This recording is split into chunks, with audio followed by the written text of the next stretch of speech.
ఎన్నిసార్లు చెప్పాలి? ఎందుకు గుర్తుండదు? మారవా? అలలో మిమ్మల్ని తిడుతున్నా అనుకున్నారా? తిట్టట్లేదండి. ఇవాళ అదే మన వీడియో కాన్సెప్ట్. ఇదేం కాన్సెప్ట్ అనుకుంటున్నారా? మనము మన కోపాన్నంతా జనరల్గా పిల్లల మీద చూపిస్తూ ఉంటాం. వాళ్ళు ఏమాత్రం హోంవర్క్ చేయకపోయినా, కొద్దిగా సరిగ్గా చేయకపోయినా ఎప్పుడు వాళ్ళని నెగిటివ్తో మనం మాట్లాడుతున్నాం.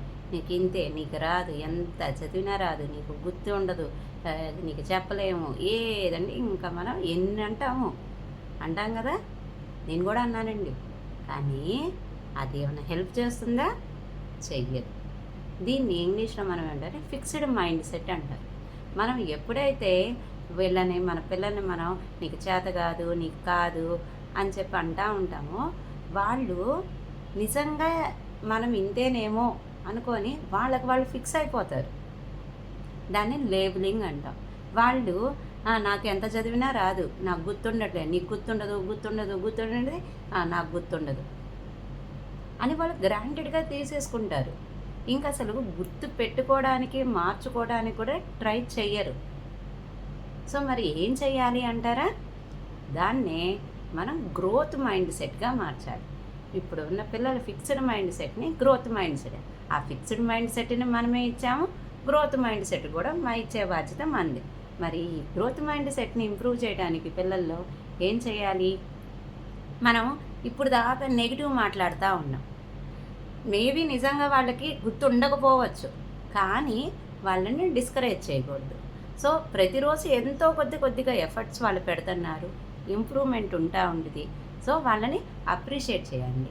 ఓకే, గుడ్, యూ ట్రైడ్, నిన్నటికంటే ఈరోజు కొద్దిగా ఇంప్రూవ్మెంట్ ఉంది. ఇలా రోజు చేస్తూ ఉన్నావంటే ఖచ్చితంగా నీకు గుర్తుండిద్ది. యు ఆర్ క్యాపబుల్, నువ్వు చేయగలవు, నువ్వు సాధిస్తావు, కొద్దిగా కష్టపడు, నీకు నేను హెల్ప్ చేస్తాను, నువ్వు భయపడమాకు. ఇలా వాళ్ళకి మనం ఎప్పుడైతే ధైర్యాన్ని ఇస్తామో, సపోర్ట్ని ఇస్తామో, వాళ్ళు నమ్ముతారు. మన మాటలే వాళ్ళ మైండ్ సెట్ని క్రియేట్ చేస్తాయి. మీరు నెగిటివ్ మాట్లాడితే వాళ్ళు ఫిక్స్డ్ మైండ్ సెట్ నేర్చుకుంటారు. మీరు పాజిటివ్ మాట్లాడితే వాళ్ళు గ్రోత్ మైండ్ సెట్ చేసుకుంటారు.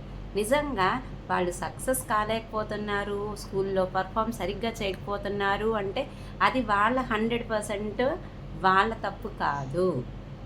ఇది తెలియకుండానే మనం పేరెంట్స్గా చేసే తప్పు. సో దానికి ఒక చిన్న అడుగు, చిన్న దాంతో మనం స్టార్ట్ చేయొచ్చు. పాజిటివిటీ. వాళ్ళు చెయ్యలేకపోయినా కూడా చేసిన దానికి అప్రిషియేట్ చేయండి, చెయ్యగలరు అని ధైర్యాన్ని ఇవ్వండి, వెన్ను తట్టండి, వాళ్ళకి సహకరించండి, వాళ్ళని ప్రోత్సహించండి. ఆటోమేటిక్గా వాళ్ళు చెయ్యగలుగుతారు. ఏమీ చేయక్కర్లేదు. మనం మాట్లాడే సెంటెన్స్ ఎప్పుడైతే నెగిటివ్ వస్తూ ఉంటుందో పాజిటివ్గా మార్చాలి. అది కష్టము కొద్దిగా స్టార్టింగ్లో. దానికోసమే మనం అన్నీ చెప్తున్నాము. ఎఫర్మేషన్స్, గ్రాటిట్యూడ్, కన్సిస్టెన్సీ, ప్రతిదీ ఇప్పుడు కవర్ చేసిన టాపిక్స్ అన్నీ ఎవరైతే కొత్తగా వీడియో చూస్తున్నారో వాళ్ళు ప్రీవియస్ వీడియోలు కూడా చూస్తారు అని ఆశిస్తున్నాను. సో ఈ ఐడియాస్ మీకు నచ్చినట్టయితే please like, subscribe and share. ఇంకా మాకు ఇవన్నీ సాధ్యం కాదు, మాకు అంత టైం లేదు, మాకు మీ గైడెన్స్ కావాలి అనుకునే వాళ్ళు 30 minutes ఫ్రీ సెషన్ని బుక్ చేసుకోండి. కామెంట్స్లో గ్రోత్ అని కామెంట్ చేయండి, నేను మీకు కనెక్ట్ అవుతాను. సో ఇంకొక ఇంట్రెస్టింగ్ ఫ్యాక్టర్ ఏదైతే మమ్మల్ని సక్సెస్కి చేరువ చేస్తుందో దాంతో కలుస్తాను. బాయ్.